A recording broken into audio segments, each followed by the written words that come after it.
राम राम साथियों। तो ये क्वेश्चन बेसिकली जेई एडवांस 2025 में पूछा गया है। पेपर वन का क्वेश्चन नंबर 13 है।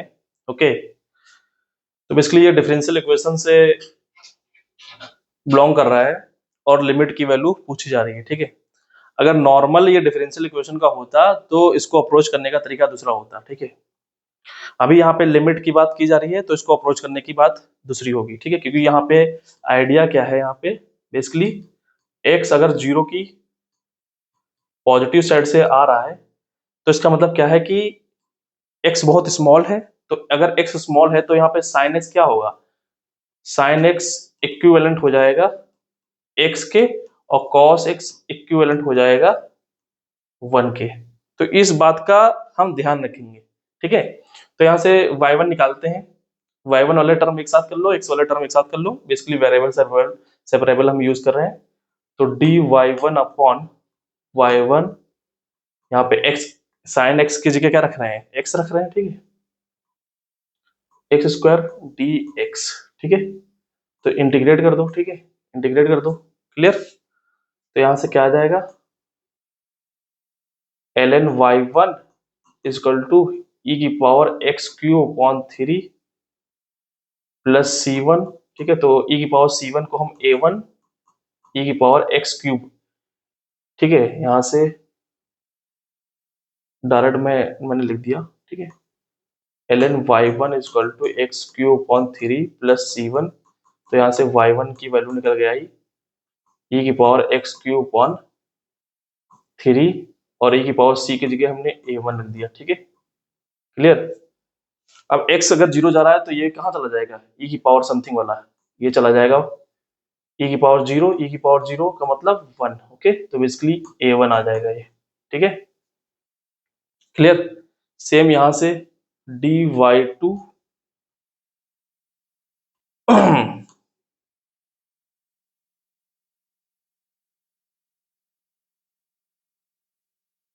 dy2 upon y2 is equal to cos x की जगह 1 रख रहे हैं, तो dx यहाँ पे कितना आ जाएगा, x आ जाएगा। तो ln y2 is equal to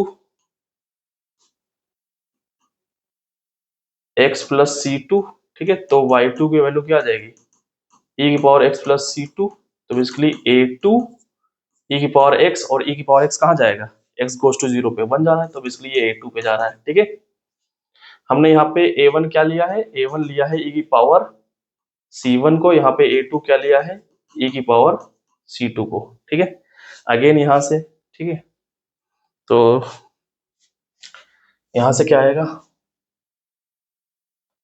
third वाला dy three upon Y three is equal to 2 upon X cube minus 1 dx। यहाँ से इंटीग्रेट करेंगे। ठीक है, तो y3 आ जाएगा, यहाँ पे कितना आ जाएगा, minus 1 upon x square minus x plus c three. Okay, l N y three. Okay, तो यहाँ पे y3 की वैल्यू क्या आ गई, e की power minus 1 upon x square minus x e की पावर c3।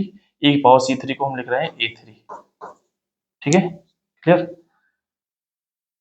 ओके, तो y3 आ गया, y2 ये आ गया, y1 अब यहाँ पे रख देते हैं। ठीक है, sine x equal to x, तो यहाँ पे भी क्या आ जाएगा, ये साइन एक्स इक्वल टू ये एक्स आ जाएगा, और ये कहाँ चला जाएगा, जीरो, e की पावर जीरो इक्वल टू 1, तो ये 1 चला जाएगा। तो basically limit x goes to zero plus y1 y2 y3 की जगह y1 की जगह a1, y2 की जगह a2, और y3 की जगह a3 e की power minus 1 upon x square minus x plus 2x upon यहाँ पे x। ओके, अब x जीरो जा रहा है। ठीक है, x अगर जीरो जा रहा है तो ये कहाँ चला जाएगा, जीरो चला जाएगा। e की पावर 1 अपॉन एक्स स्क्वायर कहाँ जाएगा, एक्स स्क्वायर जाएगा जीरो अगर x जीरो जा रहा है। ठीक है, x जीरो की तरफ जा रहा है, जीरो की पॉजिटिव साइड से, तो एक्स स्क्वायर भी जीरो जाएगा। माइनस 1 अपॉन एक्स स्क्वायर मतलब एक्स स्क्वायर प्लस का एक्स स्क्वायर कहाँ जाएगा, ये इनफाइनाइट चला जाएगा प्लस का, ठीक है, माइनस से मल्टीप्लाई कर दो तो ये माइनस इनफाइनाइट चला जाएगा, और ई की पावर में अगर हम माइनस इनफाइनाइट अप्लाई कर दें, ई की power -1/x² goes to E की पावर माइनस इनफाइनाइट, ये कहाँ जाएगा, जीरो चला जाएगा, ठीक है।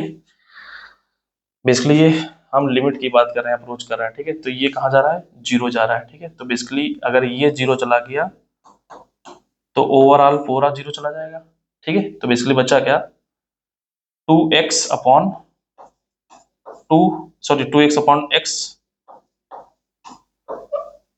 तो बेसिकली कैंसिल हो गया, क्या बचा 2, ठीक है, ये 2 हमारा आंसर आ जाएगा, ठीक है। तो बेसिकली इस तरह अप्रोच करने के लिए आईआईटी चाह रही थी कि आप ये अप्रोच अपनाओ, ठीक है, क्लियर।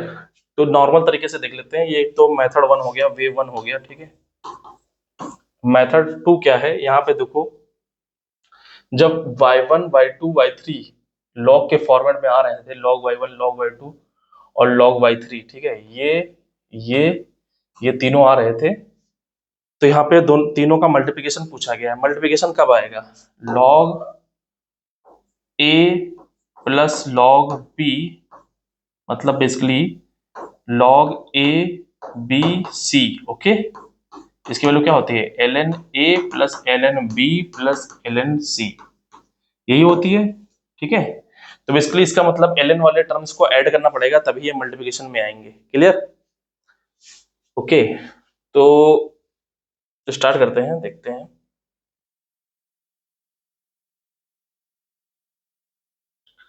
तो यहां से dy1 upon y1 is equal to sine square x dx, ठीक है, ये आ गया। और dy2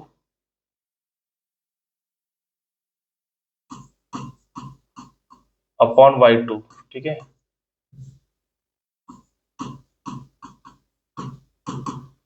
cos square x dx, ठीक है। और dy3 अपॉन y3, ये क्या आ जाएगा, 2/x² -1 dx, ओके। तीनों को ऐड कर दो तो यहाँ पे क्या आ जाएगा, ऐड करके इंटीग्रेट भी कर दो, ठीक है। चलो यहीं पे इंटीग्रेशन लगा देते हैं, ठीक है।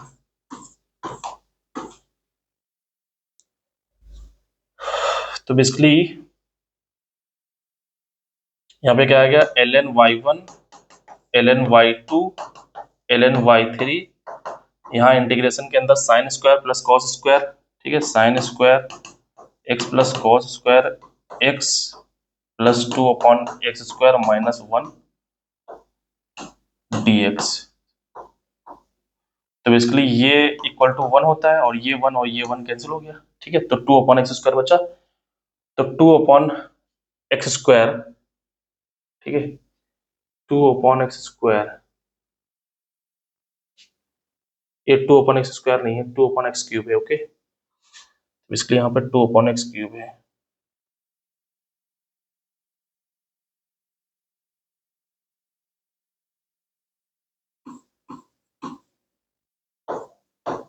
ठीक है। तो 2/x³ का इंटीग्रेशन करेंगे तो -1/x² आ जाएगा, ठीक है, ओके, प्लस c आ जाएगा, क्लियर। यहाँ पे ln y1 y2 y3 आ गया, ठीक है। तो y1 y2 y3 की वैल्यू यहाँ से क्या आ गया, e की पावर -1/x² इंटू e की पावर c, ओके। यहाँ पे बेसिकली ये है प्लस c है, तो इसको हम क्या लिख सकते हैं, e की पावर c इंटू e की पावर -1/x², इसको हम क्या लिख सकते हैं, ये मान लो a लिख लिया, ठीक है। तो बेसिकली आ गया a e की पावर -1/x², ठीक है, क्लियर। अब लिमिट की बात कर लेते हैं। तो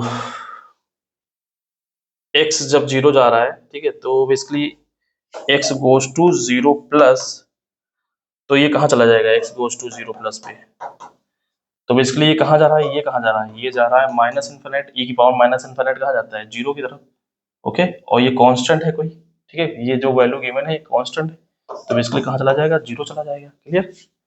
तो बेसिकली ये तो 0 चला गया, क्लियर। तो ये तो 0 चला गया ये वाला पार्ट, ठीक है। बचा क्या, 2x अपॉन e की पावर 3x, x 0 हो जा रहा है तो 1 sin x, ओके। तो बेसिकली ये लिमिट कहाँ जा रही है, 1 जा रही है, तो क्या आ जाएगी 2, ठीक है। जब x 0 की पॉजिटिव साइड से आ रहा है तो आंसर क्या आ गया 2। तो एक तरीका ये था, एक तरीका ये था, ठीक है, मेथड 2। तो आप कमेंट बॉक्स में बताइए कौन मेथड ज्यादा अच्छा है, ठीक है, ओके। तो बेसिकली क्वेश्चन को कोशिश करिए कि मोर देन वन मेथड से ट्राई करने की कोशिश करिए। इससे क्या होगा, आपका सोचने का तरीका डेवलप होगा, ठीक है। और एग्जाम हॉल में आप एक तरीका अगर मान लो अप्रोच नहीं कर पाए कोई दूसरे तरीके से कुछ ना कुछ करके, तो क्वेश्चन का आंसर आ जाएगा, ठीक है, ओके। Thank you.